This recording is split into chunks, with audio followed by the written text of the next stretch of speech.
અમારી સમ્રાટ સમાચાર ચેનલ સબસ્ક્રાઇબ કરો, લાઇક કરો, કોમેન્ટ કરો અને જોતા રહો પળે પળના દરેક પ્રકારના સમાચારો. નામ? મારું નામ વાળા રમેશ, ગામ ગીર સોમનાથ વેરાવળ.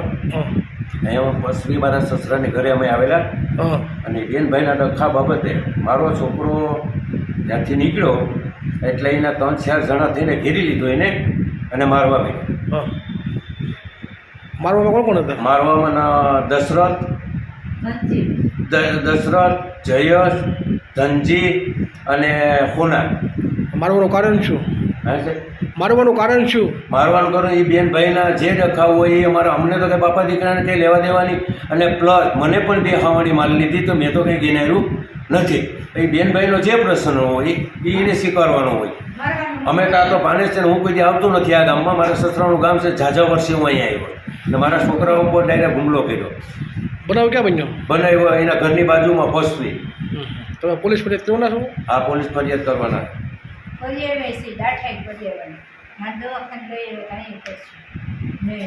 એમાં શું છે સાહેબ કે મારા મોટો મરી ગયા 2 વર્ષ થયા.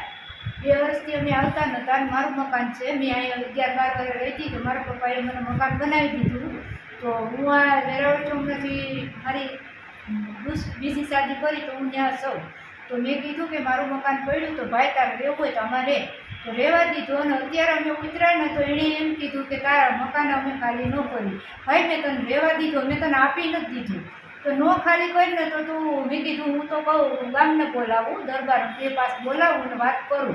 તો ભાઈ એવું કીધું કે 50,000 આપી દે ને તો હું આપું. મેં કીધું બેનનું કાપડું લઈ મેં તને રહેવા દીધું એમ કરીને હું બોલીને તો ભાઈ આવ્યો ને તો મારા હારે ન બાજ્યો, આના હારે ન બાજ્યો અને મારા છોકરાને ઓલા 2 છોટી ગયા. ને અમે તો પાછા મારા કાકાને ગરસાપીઓ બોલ્યા તમે ભાગી ગયા. અમને એવું નહોતું કામ છે. આ પાછળથી આવ્યો ને અમારી ડેરીમાંથી, બાપાની ડેરીમાંથી, તો એ ડેરીમાંથી નીકળ્યો એવો ઓલા 2 છોટી ગયા. પાછા અમે થોડા દોડ્યા. એની માં નીકળી 4 જણા હતા, 4-5 જણા થઈને નીકળ્યા ઘેરી લીધો. કાઢીને આને પકડવા ગયા તો એની મમ્મી આને 2 હાવણી મારી. પછી આ કેસ કે હાવણી મને ભલે મારી પણ આ છોકરાને એટલો બધો ન મરાય. અમારા માસી કાકા છે ને એના ઘરે અમે સાપીઓ ઊભા થઈને જતા હતા, નીકળ્યા હતા. 50,000 માંગે તો 50,000 હું બેન આપું. મેં તો એને રહેવા દીધું. તોય મેં કબૂલ્યું કે તું કહેતો હોય તો 50 આપી, તું તો 2 દી પછી ખાલી કરી દે. મારો કાંઈ વાંધો નથી. હું બે મજૂરી અમે વધુ કરશું. અમે મજૂરી જ કરી, અમે કાંઈ નોકરી નથી કરતા.